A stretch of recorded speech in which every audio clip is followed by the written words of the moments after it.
Welcome to Unshrinkable, the podcast with a very catchy jingle and where we meet with some really inspiring women doing important work in the world.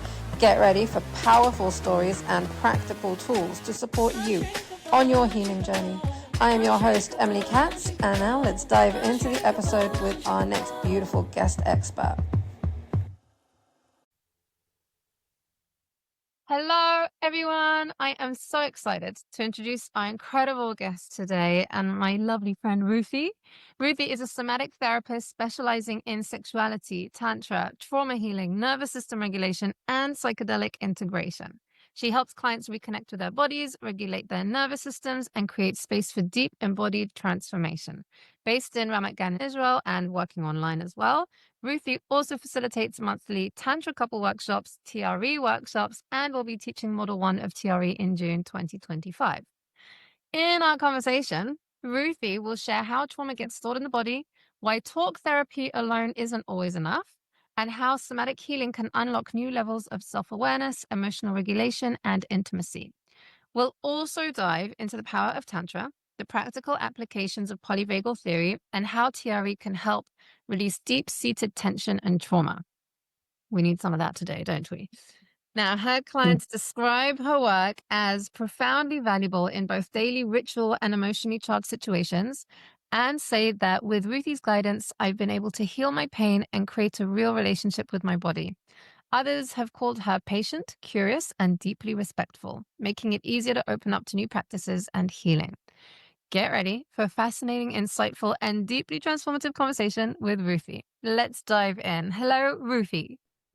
Hey. Thank you for being here today. Please, we're just going to dive in. Could you introduce yourself and specifically how you got here doing what you do? And you gave me a very nice introduction and kind of summed up what I do with somatic work, meaning always through the body. There is conversation and talk in my clinic, obviously, but we're always coming back to the body. The body is our anchor. We're always coming back, working with all these different tools that you mentioned of Tantra, T.R.E, nervous system regulation, polyvagal theory, etc. Which we'll get into a little more later. How I got here was, I've been practicing yoga since I'm 15. So that kind of started my journey, although probably for the wrong reasons that I was doing yoga, to be cool and whatever it was. And I loved it, felt good. And from there, I started peeking around more deeply into yoga therapy and embodiment yoga principles and Tantra as a part of yoga. So that was coming up. And then it really came to fruition when I got divorced 11 years ago and hit rock bottom, I guess you could say. My life kind of fell apart, and I was at like a reset point. I realized that I better take my health, my mental, emotional health into my hands and take responsibility and start to heal. I've been in talk therapy my whole life, pretty much since I'm 14. So I had my fair share of experience with talk therapy. And for sure, it was helpful. The thing about talk therapy, it definitely helped me understand things and get to certain places. It helped me get divorced. But I realized that in order to really, truly heal, I was going to have to go through the body. I was going to have to go somatic. And I would say it wasn't so much a thought as it was following my intuition. I was doing already courses around trauma-sensitive yoga, yoga for sexual trauma, nervous system regulation, like light stuff, and then I got to my first T.R.E workshop in Renana and started to like tiptoe into that world and read more. And I'm a big geek. I love reading. So I was reading a lot and listening to podcasts and understanding like there was more here than meets the eye. And that really started my own journey to healing, which was huge. The results were so quick in a way, or so obvious that it was like, okay, I'm following the right path. And as I was finding all these tools and implementing them, because they're somatic, I'm implementing them at home with myself. I don't need the therapist or any tools to help me with them. I realized, wait a second, like, first of all, why wasn't I taught this stuff in first grade? Why didn't anyone teach this? Probably because no one around me was regulated. So, and why doesn't everyone have access to these tools? It seemed so obvious. And most of the tools I was finding were profound, but so simple. And it was like, why doesn't everyone have access? And as I began to go deeper into T.R.E, and then I decided to do my training to become a T.R.E practitioner, I realized, wait, I need to bring this to as many people as I can. People need to know this tool or the other tools that I found so that they can also start to heal themselves. And that was kind of always my motivation, was my own healing. And then how can I bring this to more and more people? Um, and doing another training and another training and another training and another training, and starting to do workshops, and getting feedback and seeing how these tools were touching people and realizing, okay, I'm going in the right direction. This is really good. I love okay, it blows my mind actually how similar our paths are. Mm, Like, we both found yoga. You found it earlier than me, but we both found yoga, and that was like a big piece in our path and in our journey. And we both yeah. were in therapy from teenage years.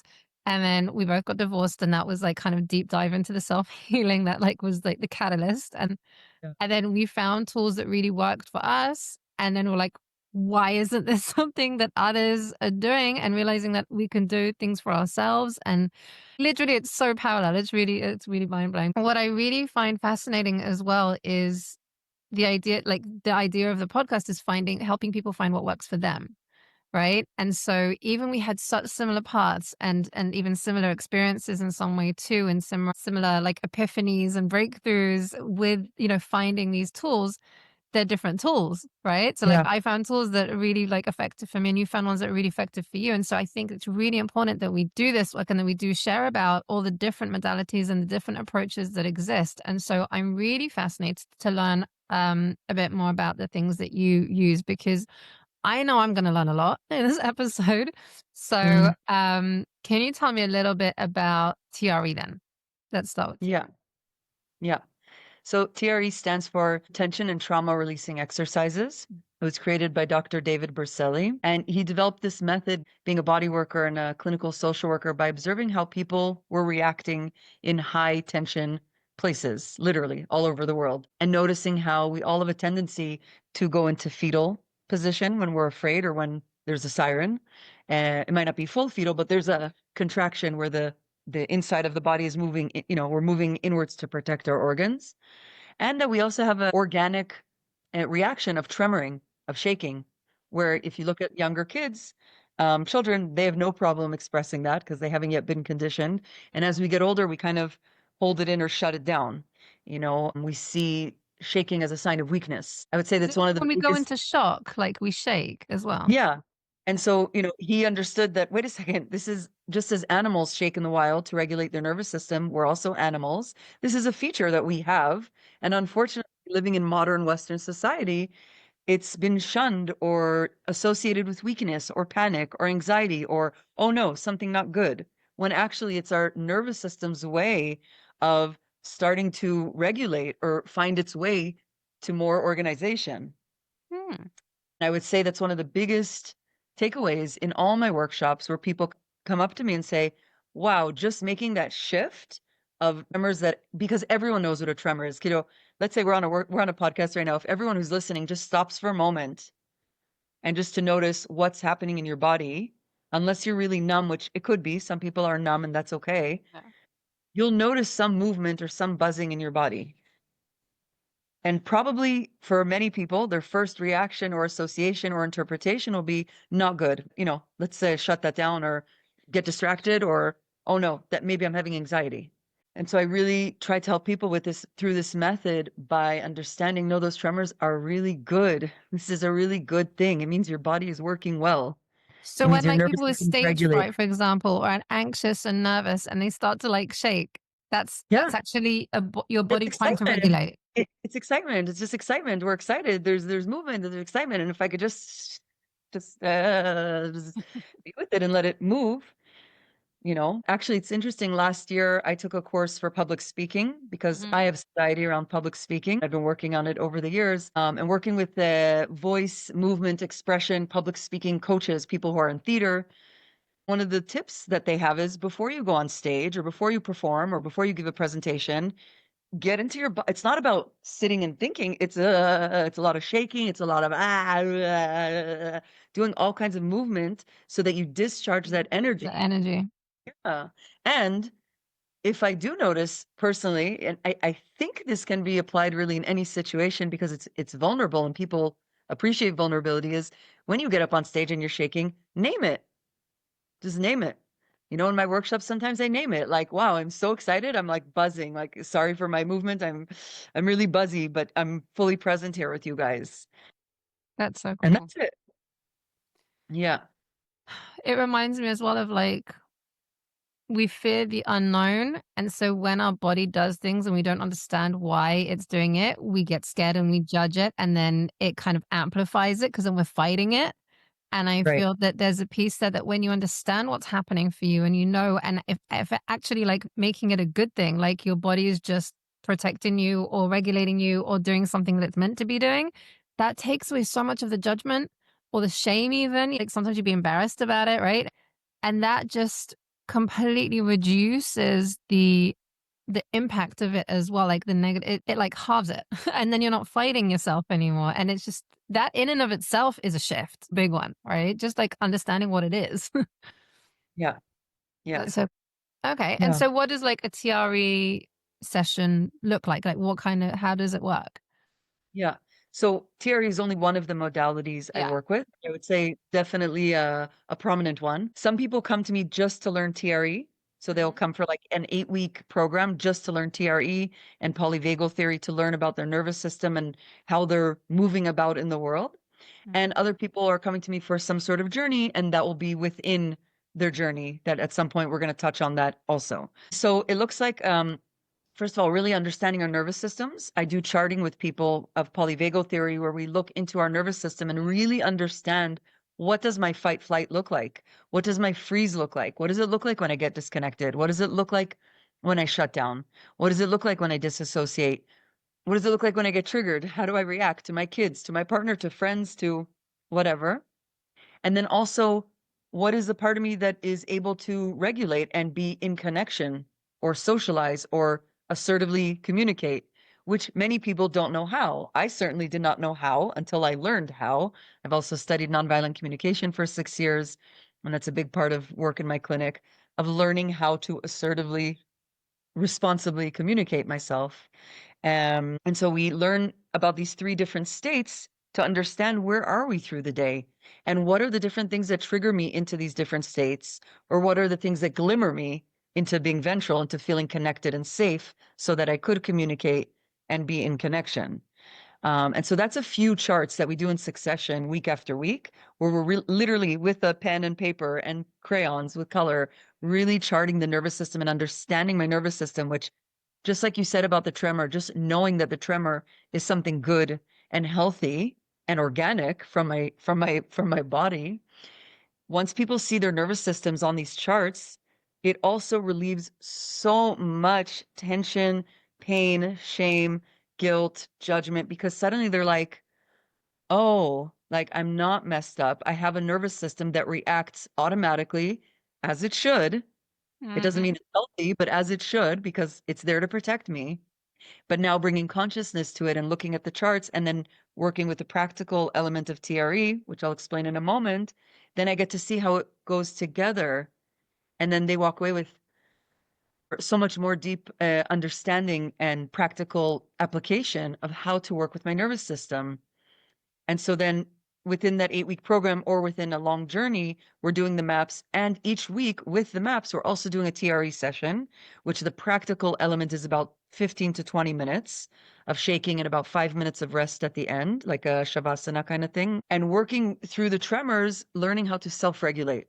So learning how to self-regulate means learning when I need to take a break, learning if I have pain in my groin, it's okay to pause, right? We tend to not pause in life. We tend to keep going and push ourselves and demand and push and push and push until we get sick and we don't have a choice and we're flat in bed for a week with a cold. Actually, I can share just personally, before I found all this work, I was sick also all the time. I was having colds, I have asthma, I had pneumonia and bronchitis. Every winter was like I was waiting. Um, I don't really get sick anymore. Like I don't get sick. And if I do, it's like 24 hours and done. And I really do think this has to do with my regulation, with my ability to be able to regulate.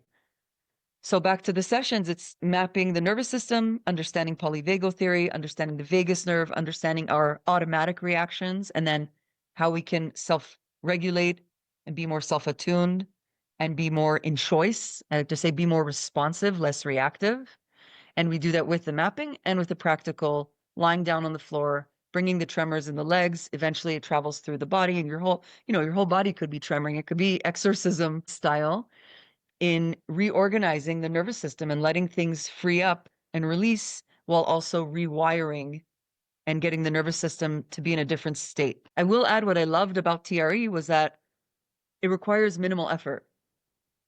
It Mm. requires minimal effort. I'd say one of my biggest mantras in my clinic is less effort. Like, stop making so much effort. I really don't believe in effort. Like, obviously, yes, some effort. I make effort to get my clients into market and do what I need to do, but like with a certain ease, not with the fast, intense, heavy pressure. And what I love about TRE is that it's such a minimal effort tool.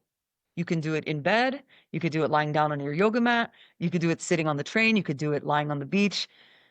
And all you have to do is just lift your knees and let yourself tremor. Once you get over the fear and the some of the beliefs or worries or anxieties that are there, you can access it anywhere. And it's very easy, Sounds simple. it sounds like, even just the charts and understand the polyvagal theory, it sounds like something that everybody needs to do. Like, everybody should have Mhm. access to that kind of Right. information, like, do it for themselves, it's incredible. Yeah, we should really be studying polyvagal theory and how our system specifically as well, because we're all different, because there's such comparison and judgment around, like, oh, I know that a lot of my PTSD was even rooted in the fact that I froze and fawned instead of fight flight. So I would hear lots of stories about people going through similar situations or traumas and they're fighting and fleeing. And it's like, what the fuck's wrong with me? Why didn't I fight and flight? So understanding the stress response. At the beginning, you were mentioning how you get aware of your own nervous system and how you respond to things. Imagining there would initially maybe be even some kind of apprehension or hesitation to kind of even go there because we're so disconnected. Like society and conditioning has really had us disconnect from our bodies and from ourselves. And so having to actually bring awareness to that stuff can be very uncomfortable, I think, right? Sure. Do you find that clients are like resisting in a way at For first? Or sure. Of yeah, course. Of course. Yeah, yeah. All the time. Yeah. there's a lot of self-consciousness in that, I could imagine. So I've had people get extremely overwhelmed just looking at the chart before even writing anything. Already a flood of emotions and stuff is coming up. especially if you're very traumatized as well and Yeah. very it's Yeah. yeah, I can Yeah. see that. But Yeah. It that's can why be it's so important. I really wish that we did learn this Yeah, stuff at yeah. school. This is But crazy. then Okay. if that happens, as a trauma therapist, then okay, so we slow down. I'm not forcing you to do it. Let's slow down. What's coming up? What's happening in your body? Where's your breath? Let's connect to the body for a moment in the way that feels safe for you. Let's slow down. We don't have to fill out the chart right now. Like Yeah. what's overwhelming about it? What's coming up there and holding that. Think how Uh, much could be avoided if this was taught early on. yeah. I wanted to add something else to the benefits of this is that once I do those charts, I realize that everyone has their own charts. And suddenly I walk around the world and I understand, like, oh, that guy's not crazy. He's just stuck in some fight flight thing and maybe didn't get enough love or maybe doesn't have enough love or co-regulation, regulating with someone else. And so he's just freaking out. But Mhm. he's a human being, like he's not a bad person. Unlike that, He- in my PTSD outpatient treatment, program that I was in my early 20s, and there was a guy that Yeah, was just raging. He was just yeah, angry, raging, constantly yeah. shouting, and I could just see, like, when we heard his story, it made sense. I was like Mhm. my Yeah, heart went out to this man. He was yeah, just really angry for what had happened to him and his situation, like, the fact that he was just, like, regretting his life, like, the fact that he missed out on so much, like, he was just an angry person, just stuck in fight, you yeah. know? I want to name something because it's really funny what you're mentioning, right? Because it brings up so much compassion and less judgment. Is that I skipped a part. I would say that part of my story actually is when I first made Aliyah to Israel, when I moved to Israel 20 years ago, Mhm. and I didn't have a car for the first like I don't know 14 years. I was always on public transportation, and if you go on public transportation, people are losing it Mhm. everywhere. There's people freaking out Yeah. and yelling in the bus driver. It's chaos, and you really need like a tough skin.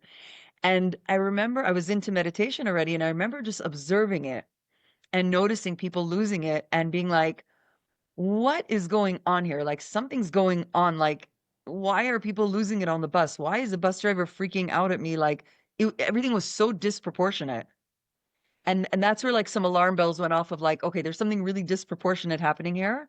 I'm not trying to save the world, but it was like a reflection for me of like, hold on, what's going on there? And like, why are people so dysregulated without, I didn't understand those And words yet. emotionally reactive, right? Yeah. Yeah. And saying, wait, I don't want to stay in Israel and become like that also.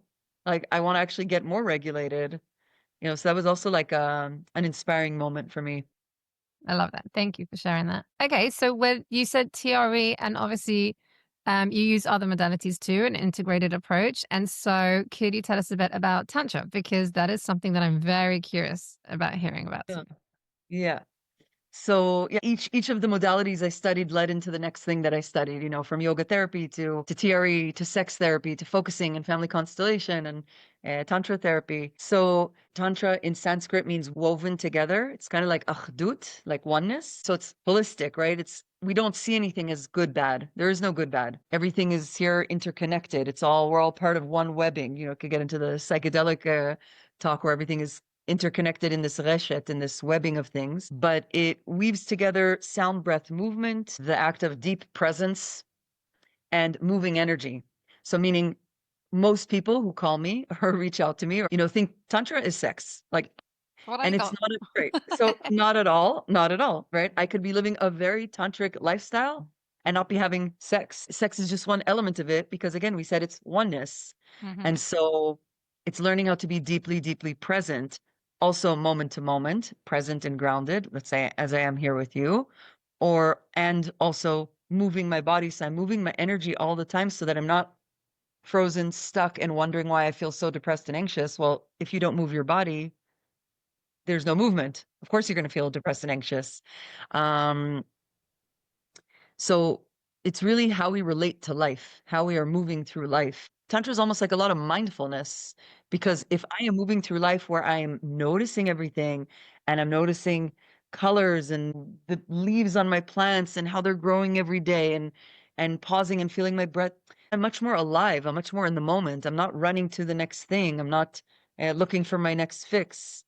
I'm able to pause and slow down and be, which within a relationship means that there's going to be more intimacy, which means that there's going to be more vulnerability, which means, which is something a lot of people are afraid of. And so that's where we get kind of, stuck or block into something. Let's say in my Tantra workshops, we begin every Tantra workshop with eye contact. And I have couples who are coming to my workshop who have been together for a few months, for 3 years, for 10 years, for 20 years and saying to me, oh my God, I've never just sat and looked into my partner's eyes for 5 minutes, for 10 minutes. And it brings up, That must be oh, so so uncomfortable basic, to so think about it, basic. but so Yeah. basic. And it brings up a whole bunch of emotions and a whole bunch of pain and a whole bunch of vulnerability. And to just be able to do this is tantric, it's not about sex positions and lasting forever. It's about being so present that I can stare into your eyes for an hour. I don't have a goal. There's no agenda here. I don't need to get somewhere. So whether that's in sexuality or in a conversation, we're more in the journey and like really, I would say luxuriating in the journey, really finding the pleasure and the passion in that journey, even if it's painful. As we know, there are parts of our journey that are not fun. So what is the difference for mindfulness? Because mindfulness was immediately what jumped to mind, right? When you mentioned that, like the Yeah, yeah, presence of yeah. it. So a lot of tantra is mindfulness. A lot of it is mindfulness, right? That I can be with a partner, let's say, and be in a touch that has no agenda. We're not trying to get to, we're not on a plan of like, okay, we got to get to penetration and orgasm. No, we're just right here. Whatever happens, there's no agenda. Um, I'm very mindful in the moment. I'm feeling, some of the exercises that I do in the workshop or that I'll do, with the partners, can I just really explore my own hand or my partner's hand and slow that down and just look at the beauty of the skin and the veins and, tattoos or nails or whatever, and really find the deep pleasure in that. Now, for many people, this might seem very boring. It might be Well, like, I was oh, that's gonna say, could it boring. be very triggering? Because if you're Of dealing with course. trauma, right? Course. It's all interconnected, right? With the nervous system, with regulation, with being able to stay with that. A Yeah. lot of couples have a hard time staying in the eye contact. They start to giggle, they look away, they start Awkward. to cry, they get overwhelmed. It's a lot. If you're not used to being that present in that vulnerability, it can be a lot. And that's why I say Tantra is really a brave step because it's really saying I'm willing and I'm agreeing to be vulnerable and present moment to moment with whatever's alive in me or in you. I remember anecdote that comes to mind. I was diagnosed with PTSD, trying to think how long ago now, nearly 15 years ago. Mm. And I remember like 10 years ago, I was with the social worker. She was the best person I'd ever gone to, better than all the therapists. She was incredible. And I remember she said to me one day, why don't we just sit in silence for a minute? And I Mm. burst into tears. Just the thought of it at the time triggered me so badly. It made me Yeah. feel so uncomfortable that I just burst into tears. And I was so taken aback by my own response. I was like, what the fuck? You just touched on something like, what the hell is going on? Why does that freak me out so much? Like just sitting in, it made me so uncomfortable. I can't sit in silence for a minute and just sit here like, what? I remember that. It was so Mm. tense. And Yeah. then by the end, I could. And we sat in silence. And then again, it was like, where do I look? What am I supposed to be doing? We're just sitting in silence. This is so awkward. I remember. Yeah. I think people with a lot of trauma, like connecting, it's vulnerability, right? It's intimacy. It's kind of stripping away a lot of those protective things. If it's talk, if it's this, if it's that, if there's something there. Yeah. Very interesting. Yeah. Yeah. So, why I said to you earlier before that I see TRE as very tantric is Yeah. because the more I'm allowing these organic tremors to happen in my body, the more grounded and connected I'm getting to my body and learning to self-regulate, I'm able to be more present. I'm able to be more tantric, essentially. And apropos, we're working with tremors movement, you're moving energy, and the tremors in general begin in the psoas muscle, which is in the middle of the body around the pelvis. Like the trauma muscle, the psoas, right? I Yeah, heard. it's the fight, freeze muscle, but it's also interconnected through connective tissue into our diaphragm, through to our breath, and also connective tissue through our genitals. So it's kind of the center, not kind of, it is the center of our body. And so then there's more movement that begins to happen and more ease in the body. I would say most people that I see, maybe that you see as well, are quite stiff, are quite Hmm. stuck, are quite frozen, are not in movement. Or even if you look at a dance floor, it depends what dance floor you go to. If you go to like an ecstatic contact, you'll see people who are much more full body movement. But Yeah. otherwise, you might see a lot of like linear, yeah, kind of like still Bopping. movement. Or we call it like frozen torso. The frozen torso. They're not moving because there isn't a vibration. There isn't a tremor in their body. And so they're still kind of frozen and stiff. Maybe that's why I loved dancing so much as a kid, because it got me to move. Like, I loved a lot of movement. Interesting. Yeah. Fascinating. Okay. And so the Tantra then, how does that tie in then with your more integrated kind of work? Yeah. What does that look like as well? Like the kind of like in a session or something? Pause. Yes, I am interrupting. I'm sorry. But if you're enjoying this episode, you can prove it by liking and subscribing. And also, please share it with a friend who's into all things healing. It will be a huge, awesome support for us. So, yeah, go do that. Okay, cool. Back to the show. Thank you. Love you. So again, like I said, the Tantra, because the main things for me are presence and moving energy, I could call anything Tantra, really. Sure. You know what I mean? Like, so okay, let's start our session with a movement meditation, moving, shaking our hips, So it just shaking, feeling influences energy the work. Like it's with something that the you're body. putting in. It's not a specific like, okay, now we're going to do a tantra session. It's like Right. it's It's all woven Tantra. It's all in as Tantra. yeah, it is. Yeah, Okay, it's all I get Tantra. it. Yeah. And so I would say that was our training. When I studied for 3 years Tantra therapy, that was the training of learning how can I be present with myself first and foremost? How can I be with things and not run away or chase them away or distract myself? And that's why I say to people when they come to me, it's good to have goals and it's good to want to heal and change things, but I don't come from an approach of fixing because you're not a machine that needs to be fixed. You're not broken. We just need to get a little more in alignment. We just need to create a little more movement and energy flow, right? And so through these different things of bringing more presence, learning how to move my energy, learning how to be more comfortable, and just taking a sigh or making sound and letting things relax, I'm already bringing so much healing. So I'm not working with, I work with goals, but Rigid. it's not like a fixed thing. We're looking for more alignment and flow. And I'm really, really helping people be, so that if I have chronic pain or whatever it is, that I learn how to be with it. There's the practical element of whatever, if you want to go to a doctor or take Medicaid, whatever you want to do to try and ease that, that's fine, or the work we do. But also learning to be with those things, because we tend to run away, right? Whether it's physical pain or emotional pain, I want to run away. I have my phone accessible at all times to distract me. I could go to food, I could go to sex, I could go to drugs, I could go to cigarettes, I could go to so many things. But can I just pause and learn to be with whatever is there? And that's a really, really, really big part of the Tantra work and with the T.R.E, self-regulation, not forcing. I don't want you to force yourself. If it's too much, it's then we have to titrate in and out of it. But can I be there? Can I just be? Huh, there's a bird on my porch peeking in. Um, can I just be with whatever is here and breathe into it? Because I think this is an important point to mention throughout our lives, whether as kids or as adults when we got divorced or whatever we were dealing with, most often our reaction was automatic fight, flight, freeze. And avoid discomfort. Yeah.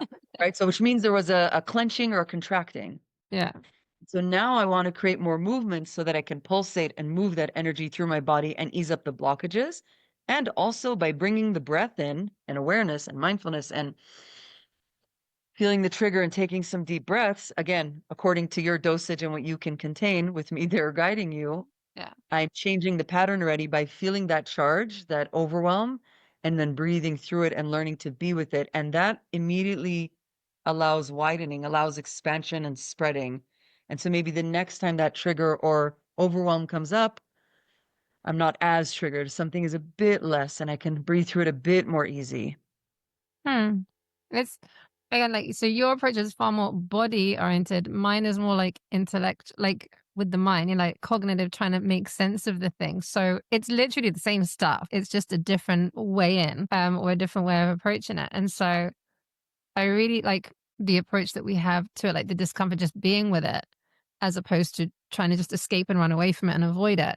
It brought up Carl Rogers, and he said that the prerequisite for change is acceptance. Like the paradox is that in order to change something, we have to accept it. And it's like, but if you want to change something, you're constantly like fighting it and you don't like it and you're resisting it. But then when you really accept it, like you observe it and you just say, this is something that is right now. Like, let's just be with that and hold space for that, not try and change it. Let's just, Hmm? accept it. That's when you kind of, that's where you let go of the self judgment and the shame and you're just kind of observing what is going on instead of judging it or fighting it. And that helps you actually paradoxically change it, and heal from it. Or I would put it in other words, like, because, I'm a big believer in the minimal effort thing. Yeah. Is that as I learn to and gain tools, access to be able to contain it and observe it and be with it, actually, I don't have to do so much. It kind of dissipates on its own.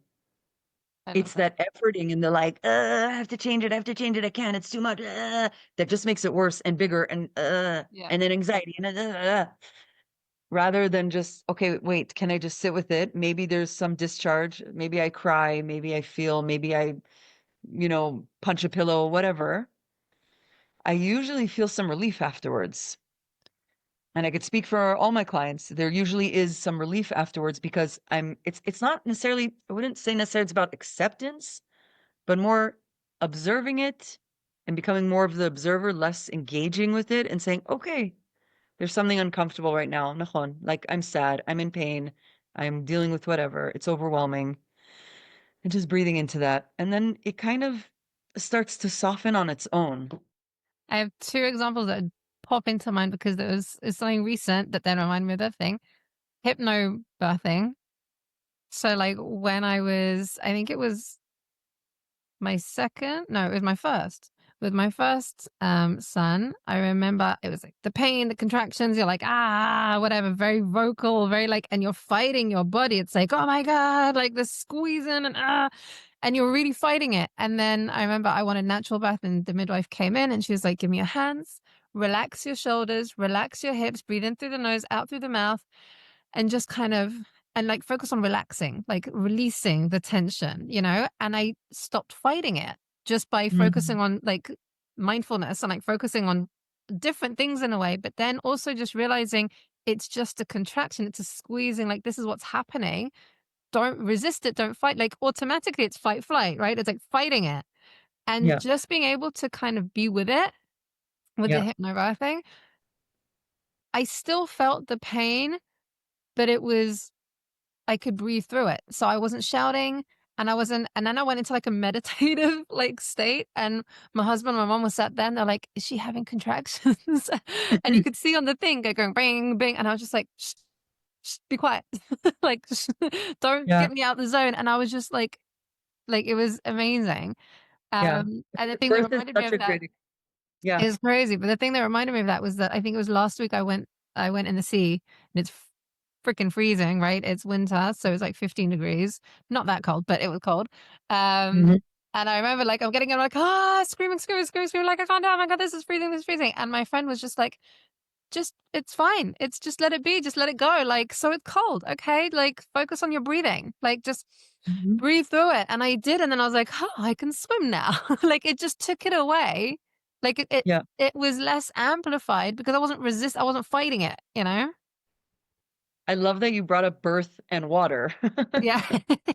because I mean, yeah, if you haven't had a baby, it's maybe hard to relate, but it really is, and this so much relates to my work actually with the Tantra and the T.R.E work, is really learning how to ride the waves.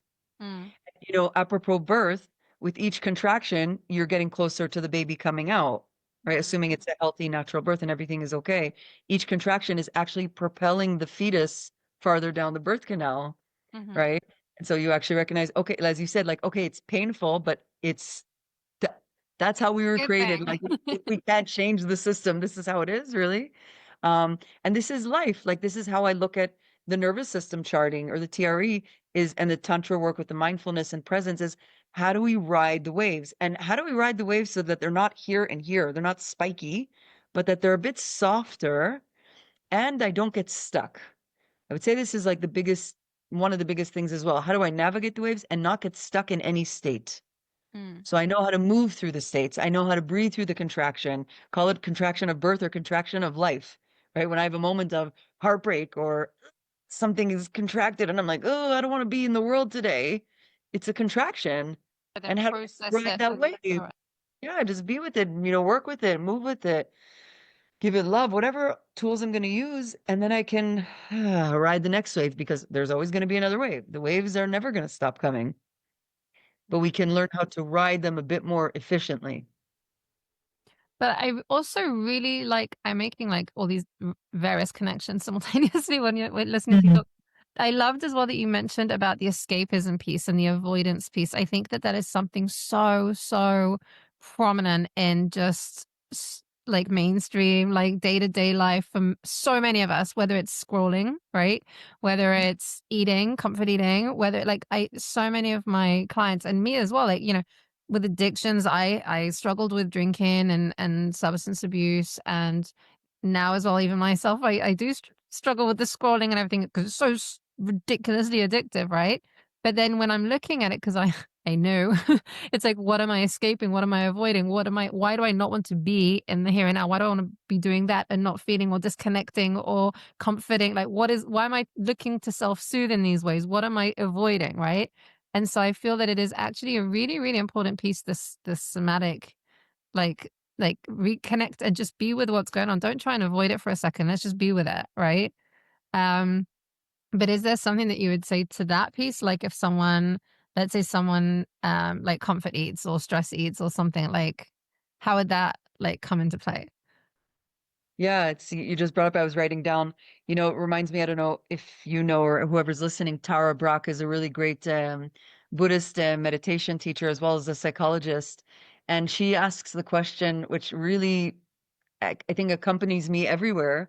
Um, by the way, this is how I stopped smoking weed. I was smoking weed also for 20 years on a daily basis, with or without people. Mhm. Um, and her question is, what do I not want to feel? Mhm. What do I not want to feel in this moment? And that allowed me to really, I didn't say to myself, oh, this is bad, stop smoking weed. And this is what I suggest also to my clients. I say, slow down your emotions.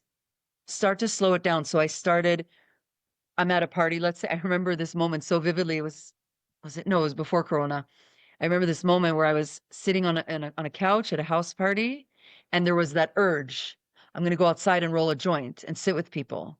And I was like, okay. And I remember just slowing it down and saying, wait, before you jump up and do that and rummage and get your things and to do it, just observe what's happening.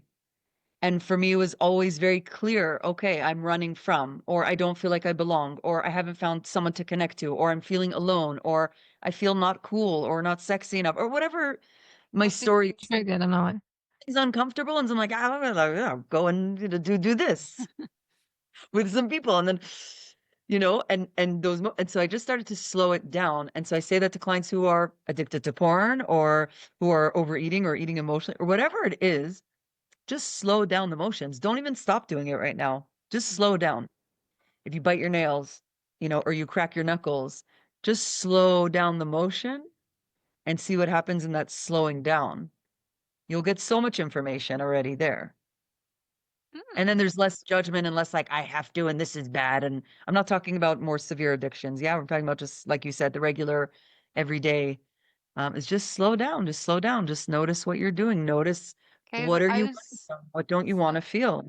so interesting to hear your way in, right? Because when clients come to me with their habits and the addictions and the self-sabotaging behaviors, etc. So I say, what are you gaining from it? Like, what are the gains? And so it Mhm. is again, it's more like the intellectual kind of approach. But it's like, what are you gaining from it? So I'm gaining relief. I'm Right. getting like belonging. I'm gaining like whatever it is, like escapism from what and so when they look at all the gains, then it's like, oh shit, that's why I do it. Like it makes sense to me Right. now. Like, stop beating Right. yourself up for looking out for yourself. It's actually self-loving, however self-sabotaging it may be, right? And then we look at the costs, right? And then we're like, okay, and we work from it from there kind of thing. But I love that.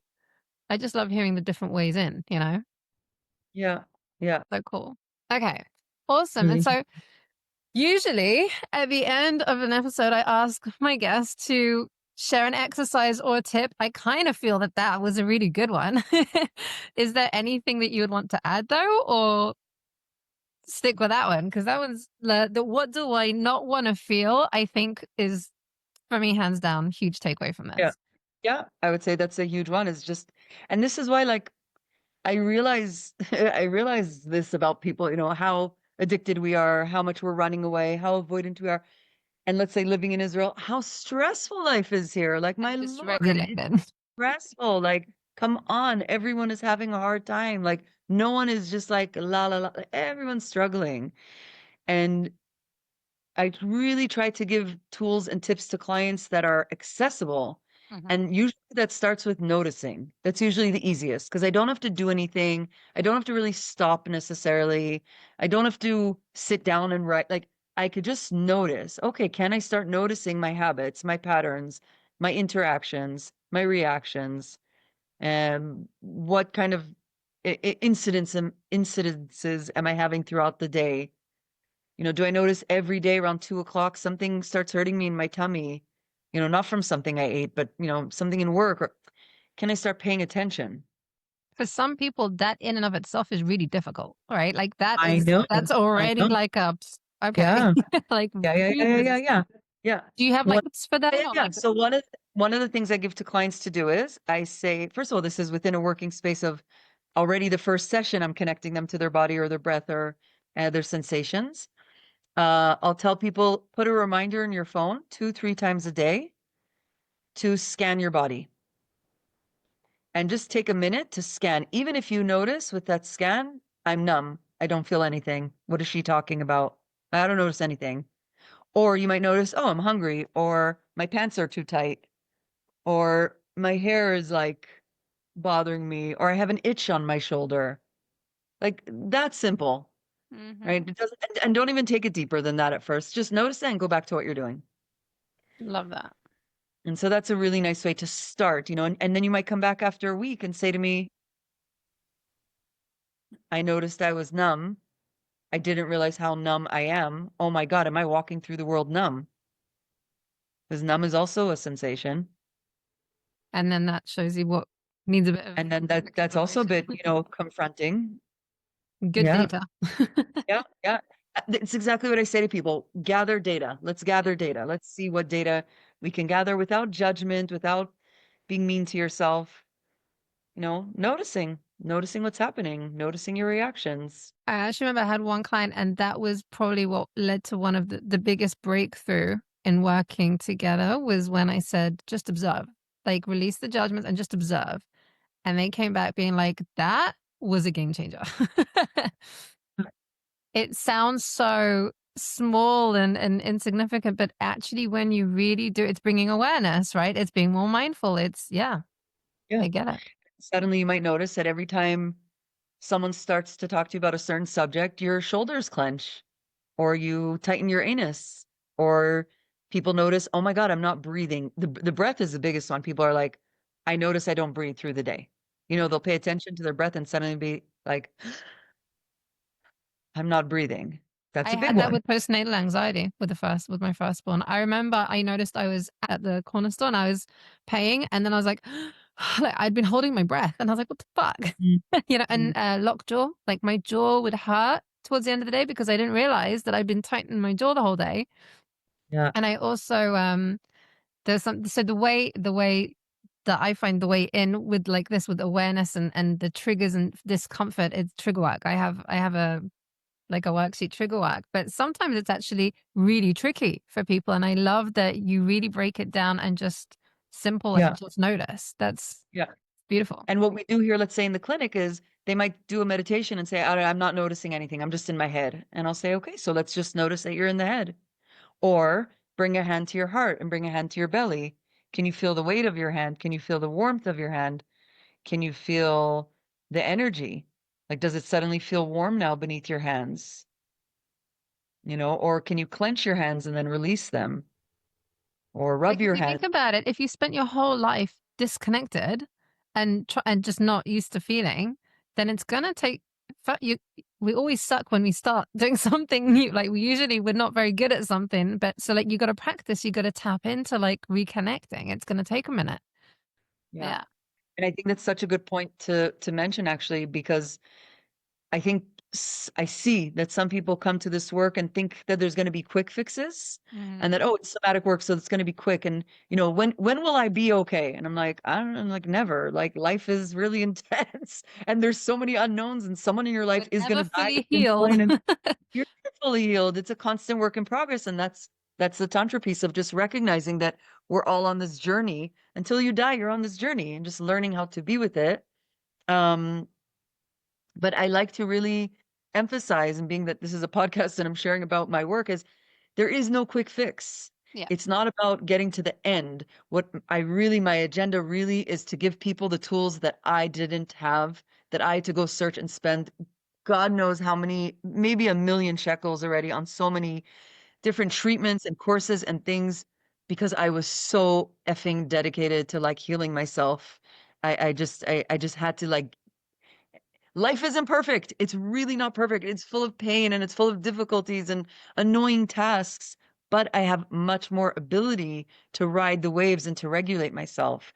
And that's what I tell people. Working with me, you will 100% leave with practical tools to learn how to navigate the daily stresses of life. Are you going to fix anything? Is the fact that your mom's a narcissist and your family constantly pushes your boundaries going to change? No, but maybe you'll have better tools in learning how to make better boundaries, in learning how to breathe, in whatever.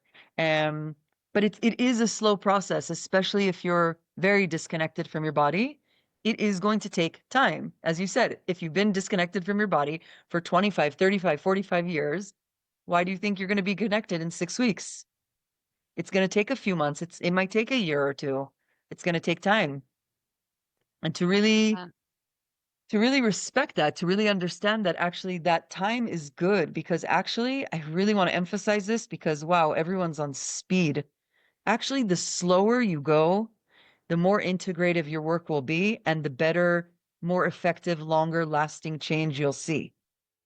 My word for this year was slow, by the way. Yeah, That yeah. is my word. My So intentional focus this year for me in my life, in my journey is slow. Like just yes. take it And down. when you get those bite-sized pieces of healing, that's really transformative.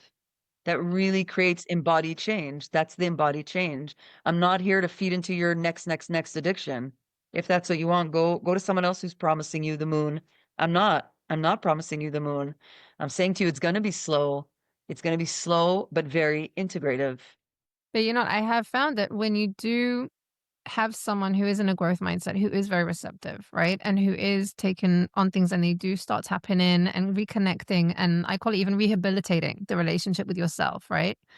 Then Hmm. they do significantly, they can significantly reduce their anxiety, like no panic attacks. Suddenly they can come off their anxiety. Like literally, there has been some crazy results and transformations, and within relatively short amounts of time, right? You go to a traditional talk therapist and they're like, we're not going to cure you and you're not going to necessarily come off your meds or whatever. And it's indefinite. And I know they don't even expect those kind of results. It's not what you go for like traditional Right. talk therapy for. But I do believe that with our work, there can be some significant results, like life There changing results. are. And so it's not like a quick fix, but there is something here that can be resolved. It can be improved. It can be solved. I do call it going to remission in certain ways with certain things, right? But it definitely is a lifelong pursuit. And I think that I always say the goal is to like, I'm okay even when I'm not okay. Like, even when I'm not okay, I'm still solid. I still have me. I still have a foundation. Like, the world is not crumbling around me and I'm not suicidal anymore. I have a foundation. And that for me is the goal, is that no matter what, you can weather the storms. You are equipped, I say educated, equipped, and empowered to weather whatever storms are going to inevitably come your way. Right. Literally, it's so much, it's so parallel. Yeah. So And similar. I love that you brought up also the foundation thing because that is a lot of what we're doing here. Some people come in and they're like, yada yada, give me the tools, give me everything. I'm like, you're not even, you're so dysregulated. Like sometimes the first few sessions are really just establishing safety, are Yeah. really establishing some sort of connection. You need a good foundation. So actually it's learning how to find my ground, learning how to find my resources, learning how to find something even neutral in my body so that I could then go deeper. Because if I try to just go deep in, it will probably recoil and I'll be back where I started. That's Hmm. generally what happens. Right. So it's really learning how to go in slowly, like you said, building that nice foundation, building trust and safety in the relationship, in the clinic. And then slowly, slowly we go deeper and deeper. I love that. But we listen to your body. I wanted to say like something Dr. Berselli says about TRE, and I really listen to it a lot, is don't be seduced by your clients. Okay. Because very often when clients come who are not yet connected to their somatic experiencing, they have an idea here.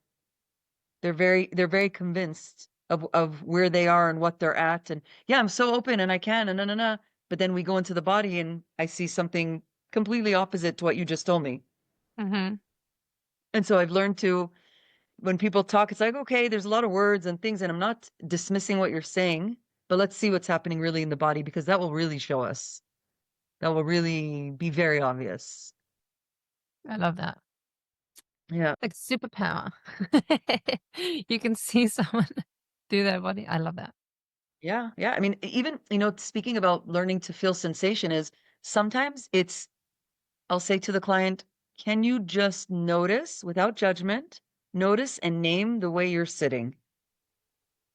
So, I might be sitting forward, my shoulders might be in, I might notice that I have a leg folded under, or I have a pillow here, or my arms are crossed. Can you just notice that? Just notice your body language. Yes. Well, I'm constantly like this and sitting folded leg because I'm pregnant and it's And you're very pregnant, uncomfortable. and you have like a thing going on there. That's a I'm a whole big different belly and story. it's kicking. Um, You I, wanted I to, just wanted to add, I think it's important. We touched on yes. it a lot throughout this conversation was the people who do come to me, Mhm. important for me to say that I really say to people, like, you need to be ready to do this kind of work. Yes. And not everyone is ready, and that's really, really okay. It's really okay. And going back to what I said in the beginning, and you know this because we've both been in talk therapy for so many years, and it was so helpful. I'm forever grateful to some of those therapists, really. Lifeline. Yeah. Sometimes you just aren't ready yet to go into the body and you need a little more talking or being listened to or processing through the brain until you are ready to go into the body, or gradually maybe finding a talk therapist who brings in a little bit of somatic work and then slowly, slowly making your way to somatic therapy. And so I really want to say that I work with men, I work with women, I work with couples, but not couples who are dealing with acute relational stuff, couples who really want to, let's say, deepen their intimacy or learn about how to bring Tantra into their lives. Um, and people have trauma, even severe trauma, but people who are ready and understand that the healing is going to come through their body and that they're ready to be there in those places, or they're already on a self-discovery journey. Or I would say, really importantly, this is a really important line, they realize that they need to take responsibility. And I Mm. think that's a That's huge one because until you're really ready to take responsibility, you're not going to get anything out of the process with me because you're still in some projection of me being the therapist, I'm going to fix you, or seeing yourself as a machine and not understanding that I'm here just to guide you and support you and teach you. I'm not here to fix anything, and you don't need to fix anything. You need to just take responsibility. Like what happened, happened. You know, Dr. Gabor Mate has that phrase. What does he say? What happened is in the past, but that doesn't mean that the trauma needs to continue hijacking me in the present moment. mm, Like right now in the present moment, I have choice. I have autonomy, generally speaking, over my body and my reactions and the way I move through life, even in the most difficult circumstances. 100%. I talk about it a lot as well in my work and with my clients specifically. I always say you're the ones that are changing your life. Like I'm not changing your life for you. I'm not doing it for you. It's like when you go to the gym, you have the coach, but if you don't show up at the gym and put the work in, like nothing's going to change, right? But yes, 100%. And I love that. And thank you. Thank you. Thank you. Thank you. So if you enjoyed this episode, please subscribe, rate, and review the podcast on your favorite platform. Your support helps me reach more listeners and hopefully make a bigger impact. I'd also love to hear from you. What was your biggest takeaway from today? I know what mine was. It was the what do I not want to feel? I think that one, I'm writing that down. Stay curious, stay informed, and stay tuned for more episodes coming your way. Ruthie, thank you again. Thank you. Thank you. My pleasure. It was really a privilege to be here, and I love having these conversations with you. It's Yeah. fun. Thank you. Lots of love, everyone. Bye.